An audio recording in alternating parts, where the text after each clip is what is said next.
اعوذ باللہ من الشیطان الرجیم بسم اللہ الرحمن الرحیم۔ السلام علیکم ناظرین، آپ سب دیکھ رہے ہیں پولیٹیکل فیکٹس پی کے۔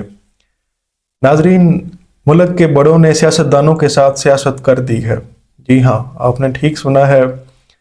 2-3 دن پہلے لیاقت علی چٹھا جو کہ سابق کمشنر راولپنڈی ہیں، انہوں نے ایک پریس کانفرنس کی۔ اس میں کہا کہ میرا ضمیر مجھے ملامت کر رہا ہے، میں خودکشی کرنے کی نیز پر پہنچ گیا، لیکن میرے ضمیر نے کہا کہ میں کیوں نہ قوم کو سچ بتاؤں۔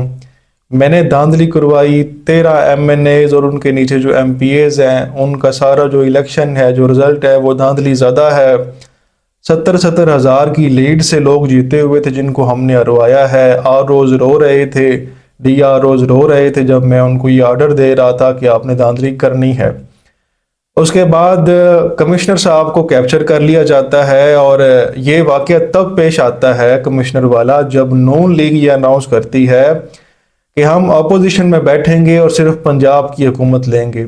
ہم نے پہلے 1-2 ویلاگ میں آپ سب کو بتایا کہ یہ گیم لگتی ہے اور ملک کے بڑوں کی طرف سے لگتی ہے کہ کوئی بھی پارٹی، پاکستان پیپلز پارٹی یا پھر نون لیگ، PTI، تو پھر ملک کے بڑوں کو اب ایکسیپٹیبل ہی نہیں ہے نا، تو رہ گئی نون لیگ اور پیپلز پارٹی۔ نون لیگ کے پاس اکثریت آئی نہیں، تو وہ اس لیے چاہتے تھے کہ صرف پنجاب رہ جائے، وزیر اعظم شپ ہم نہیں لیتے کیونکہ یہ صرف ان کی سیاسی موت ہوگی۔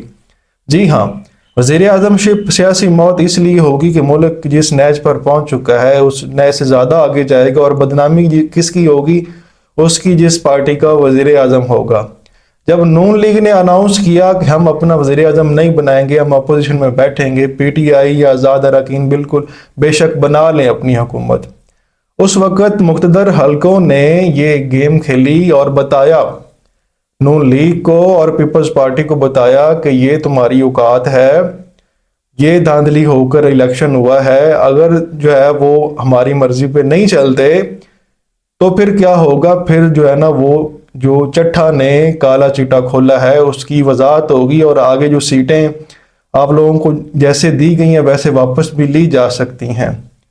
تو اس کے بعد پھر فوراً ہی نون لیگ اور پیپلز پارٹی کے ڈیڈ لاک ختم ہوتے ہیں۔ رات کو 12 بجے پریس کانفرنس ہوتی ہے، چہرے پر پریشانی عیاں ہوتی ہے، اور ہم دیکھتے ہیں کہ وزیر اعظم بھی بن جاتا ہے اور چیئرمین سینٹ بھی بن جاتا ہے، اور پھر حکومت بنانے کے لیے راضی بھی ہو جاتے ہیں، یعنی کہ مقتدر حلقوں کا جو مقصد تھا وہ پورا ہو گیا۔ اور لیاقت علی چٹھا نے اس کے بعد فوراً معافی بھی مانگ لی اور کہا کہ میں نے جو ہے وہ غلط بیانی کی ہے، ملک میں کوئی دھاندلی نہیں ہوئی۔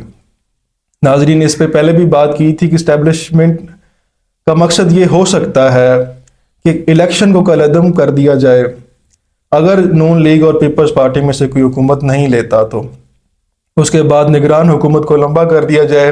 یہ ہم نے سوچا تھا کہ یہ مقصد ہو سکتا ہے، کیونکہ ایک بندہ جو نون لیگ کا بہت قریب ہے، وہی بندہ جو ہے وہ آ کر بیان دے رہا ہے کہ میں نے جو ہے نا وہ دھاندلی کروائی ہے، حالانکہ وہ اب تک نون لیگ کا منظور نظر رہا تھا۔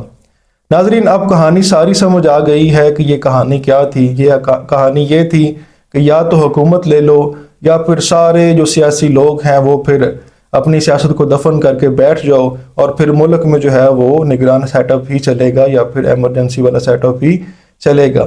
تو پھر نون لیگ اور پیپلز پارٹی نے اس چیز سے ڈرتے ہوئے حکومت جو ہے وہ لے لی ہے۔ ناظرین، اب تک کے لیے اتنا ہی۔ اگر آپ نے ہمارے چینل کو سبسکرائب نہیں کیا تو پلیز کر لیں، کیونکہ اس چینل پر آپ سب کو ایسا سچ سننے کو ہمیشہ ملتا رہے گا۔ اب تک کے لیے اتنا ہی۔ اپنا بہت سارا خیال رکھیے گا۔ والسلام، شکریہ۔